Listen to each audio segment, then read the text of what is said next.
ఒక్కసారి కొమ్మూరి గోల్డ్ కి కాల్ చేయండి. తాకట్లో ఉన్న మీ బంగారాన్ని విడిపించి మార్కెట్ ప్రైస్ కి వాళ్ళు కొనుక్కుని మిగతా డబ్బులు మీకు ఇచ్చేస్తారు. హలో అండి, అందరికీ నమస్కారం. చాలా కాలం తర్వాత కేసీఆర్ బయటకు వచ్చారు.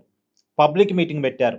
సహజంగా కేసీఆర్ మీటింగ్ అన్నా, కేసీఆర్ ప్రసంగం అన్నా తెలంగాణలో పెద్ద ఎత్తున క్రేజ్ ఉంటుంది. ఈరోజు కేసీఆర్ పెట్టిన మీటింగ్ వల్ల బీఆర్ఎస్ పార్టీకి ఎంత ఉపయోగం జరుగుద్ది? ఈరోజు కాంగ్రెస్ పార్టీ సీనియర్ నాయకుడు మాజీ మంత్రి జీవన్ రెడ్డి కాంగ్రెస్ పార్టీ నుంచి బీఆర్ఎస్ పార్టీలోకి చేరుతున్న సమయాన్ని కేసీఆర్ మీటింగ్ పెట్టారు ఉమ్మడి కరీంనగర్ జిల్లా జగిత్యాలలో. దీనికి ప్రజా ఆశీర్వాద సభ అని పేరు పెట్టారు. ఇది మామూలుగా జగిత్యాల జైత్రయాత్ర. ఈ వార్డ్ అనేది తెలంగాణలో చాలా ఫేమస్. ఒకప్పుడు నక్సలబరీ మూమెంట్లో జగిత్యాల జైత్రయాత్ర పేరుతోటి ఒక ఉద్యమం నడిచింది. కాబట్టి ఇప్పుడు కూడా ఆ స్లోగన్ని బీఆర్ఎస్ పార్టీ ఇస్తుంది. ఇక్కడి నుంచే మా జైత్రయాత్ర స్టార్ట్ చేశాం, కాంగ్రెస్ పార్టీ పతనం స్టార్ట్ అయింది అనేది వాళ్ళు చెప్తున్న మాట. నిజానికి కేసీఆర్ సభ పెడితే బీఆర్ఎస్ పార్టీకి మంచి బూస్టప్ వస్తుంది. అందులో ఆ ఉమ్మడి కరీంనగర్ జిల్లా అనేది ఒకప్పుడు కేసీఆర్కి అండగా నిలబడి జిల్లా. ఆ కరీంనగర్ పార్లమెంటు స్థానం నుంచి అనేక మార్లు ఎంపీగా కేసీఆర్ గెలిచారు. తెలంగాణ ఉద్యమం సమయంలోనూ, తెలంగాణ వచ్చిన తర్వాత కూడా 2014, 2018 ఎన్నికల రిజల్ట్ మీరు చూస్తే ఉమ్మడి కరీంనగర్ జిల్లాలో దాదాపు మెజార్టీ సింహభాగాన్ని బీఆర్ఎస్ పార్టీయే గెలిచేది. అప్పటి టీఆర్ఎస్ పార్టీనే గెలిచేది ఎమ్మెల్యే స్థానాన్ని. కానీ మొన్న 2023 ఎన్నికల్లో కొద్దిగా పార్టీ దెబ్బతింది. అయినప్పటికీ ఇప్పుడు కేసీఆర్ సభ పెడుతున్న ప్రాంతం ఏదైతే ఉందో జగిత్యాల, అక్కడ బీఆర్ఎస్ పార్టీనే గెలిచింది. అంత కేసీఆర్ వ్యతిరేకతలో కూడా, కాంగ్రెస్ అనుకూలతలో కూడా జగిత్యాల్లో బీఆర్ఎస్ పార్టీనే గెలిచింది. అక్కడ ఎమ్మెల్యేగా ఉన్నటువంటి doctor Sanjay Kumar BRS party నుంచి గెలిచి కాంగ్రెస్ పార్టీలోకి వెళ్ళారు. ఆయన కాంగ్రెస్ పార్టీలోకి వెళ్ళటం వల్ల ఈ జీవన్ రెడ్డి గారికి అక్కడ పోసకలేదు. అంటే పార్టీ మారిన ఎమ్మెల్యేకి కాంగ్రెస్ పార్టీలో ఇంపార్టెన్స్ దక్కటం వల్ల తనకి ఇంపార్టెన్స్ రావట్లేదు అని జీవన్ రెడ్డి గారు ఫీల్ కావటం, జీవన్ రెడ్డి గారు అలగటం, అలిగిన దాన్ని కాంగ్రెస్ వాళ్ళు బుజ్జగించినా సరే అంతగా ప్రయారిటీ దొరకట్లేదని జీవన్ రెడ్డి ఫీల్ కావటం మొత్తానికి ఆయన కాంగ్రెస్ పార్టీ నుంచి బీఆర్ఎస్ పార్టీలోకి వస్తున్నాడు. ఒక మాటలో చెప్పాలంటే అక్కడ బీఆర్ఎస్ నాయకుడు కాంగ్రెస్లో పోయాడు, కాంగ్రెస్ నాయకుడు బీఆర్ఎస్లోకి వస్తున్నాడు. అంతే ఒక రకంగా చెప్పాలంటే. కాకపోతే ఆ ప్రాంతం అనేది బీఆర్ఎస్కి కంచుకోట, కేసీఆర్కి ఎప్పటి నుంచో అండగా నిలబడ్డ ప్రాంతం. ఇప్పుడు ఆ ప్రాంతం నుంచి వాళ్ళు జైత్రయాత్ర అని పిలుపునిస్తున్నారు అంటే వాళ్ళకి నిజంగా ఉపయోగం జరగాలి. కానీ ఉపయోగం జరిగిద్దా రియాలిటీలో మాట్లాడుకుంటే ఈ ఒక్క సభతోటి, ఒక్క మీటింగ్ తోటి ఏమీ కాదు. నిజంగా కేసీఆర్ ఈ రోజు నుంచి అయినా కనీసం పబ్లిక్లో ఉండగలిగితే, రెగ్యులర్గా ఇష్యూస్ మీద మాట్లాడగలిగితే, ఇప్పుడు ఎగ్జాంపుల్ అండి, నేను క్లియర్గా చెప్తున్నా, ధాన్యం కొనుగోలు లేట్ అవుతున్నాయి తెలంగాణ వ్యాప్తంగా. అది ఒక ఇష్యూ, రైతాంగాన్ని కదిలించగలిగిన ఇష్యూ. పైగా ధాన్యం కొనుగోలలో అడపాదడప అక్కడక్కడ జరుగుతున్నప్పటికీ కూడా ధాన్యాన్ని కోతలు గట్టిగా ఉన్నాయి, మిల్లలు కోసేస్తున్నారు. ఈ రెండు ఇష్యూస్ పట్టుకొని రైతాంగంతో బీఆర్ఎస్ ఒక పెద్ద ఉద్యమం నిర్మించవచ్చు, కానీ చేయట పని.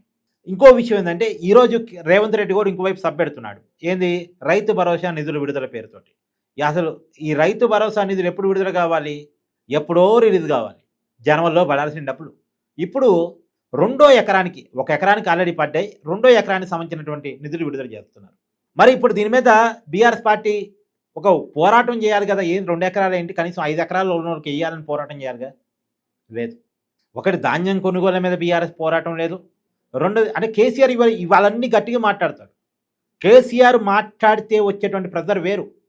కేసీఆర్ మాట్లాడాలి కూడా. ఆ మాట్లాడితే ఆ మాటలకు వచ్చే వాల్యూ వేరు. ఒకటే విషయాన్ని కేటీఆర్ మాట్లాడితే వచ్చే వాల్యూ వేరు, హరీష్ రావు మాట్లాడితే వచ్చే వాల్యూ వేరు, కేసీఆర్ మాట్లాడితే వచ్చే వాల్యూ వేరు. కేసీఆర్ గనక ఈరోజు వచ్చి మాట్లాడినట్టు ఇంకో కొన్ని రోజులు ఒక ఉద్యమం చేస్తే తెలంగాణలో రైతాంగం పక్షాన, అది ఆ పార్టీకి అడ్వాంటేజ్ అవుతుంది. కానీ ఏదో ఒకనాడు బయటకు వచ్చి ఒక మీటింగ్ పెట్టి గట్టిగా మాట్లాడి మళ్ళా పోయి పామోదులోకి వచ్చుంటే పని కాదు. మళ్ళీ కేటీఆర్ చూసుకుంటారు, హరీష్ రావు చూసుకుంటారంటే చూసుకున్నట్టే ఉంటుంది. ఎంత అవునన్నా కాదన్నా ఇప్పటికీ ఆ పార్టీకి సంబంధించి కేసీఆర్నే నాయకుడిగా చూస్తుంది తెలంగాణ సమాజం.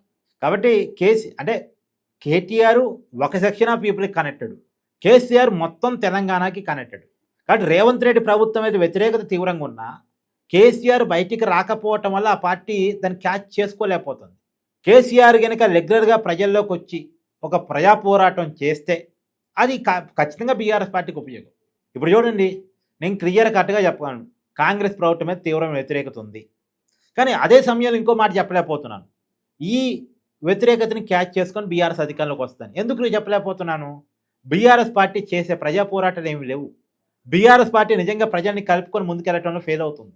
కేసీఆర్ ఆ పార్టీ అధినేత అసలు బయటకు రావట్లేదు, అసెంబ్లీకి రావట్లేదు. కాబట్టి ఇలా రానప్పుడు ప్రజలు ఎందుకు చూస్తారు?